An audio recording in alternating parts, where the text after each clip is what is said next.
पनुआकिल में ॾोह न घटिया, चोरनि ऐं फुरनि बाद अगवा जूं वारदातूं बि शुरू थी वयूं आहिनि। इन हवाले सां वधीक तफ़सील ॾेई रहियो आहे पनुआकिल मां सीएन न्यूज़ जो रिपोर्टर अयाज़ झंडीर। जी अयाज़, छा तफ़सील आहिनि? ॿुधायूं पिया त पनुआकिल में बदमनी भरकियल बाहि ते ज़ाब्तो अची न सघियो आहे।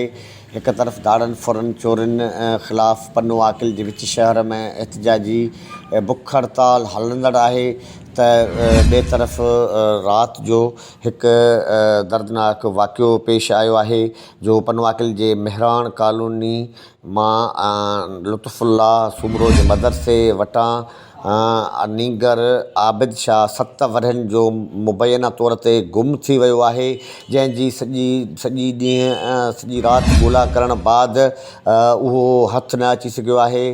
जंहिं बाद उहो शक यकीन में बदिलजी वियो आहे त नीगर आबिद शाह खे अगवा कयो वियो आहे। अहिड़ी तस्दीक उन जे वालिद नूरदीन पठाण बि कंदे चयो आहे त मुंहिंजे पुट आबिद खे अगवा कयो वियो आहे ऐं साञावंद सॼाण धुरियूं मुंहिंजे पुट आबिद जी बाज़ियाबी लाइ मुंहिंजी मदद कनि। असीं शरीफ़ माण्हू आहियूं ऐं कारोबारी माण्हू आहियूं। मुंहिंजे पुट आबिद शाह खे फौरी तौर ते बाज़ियाब करायो वञे।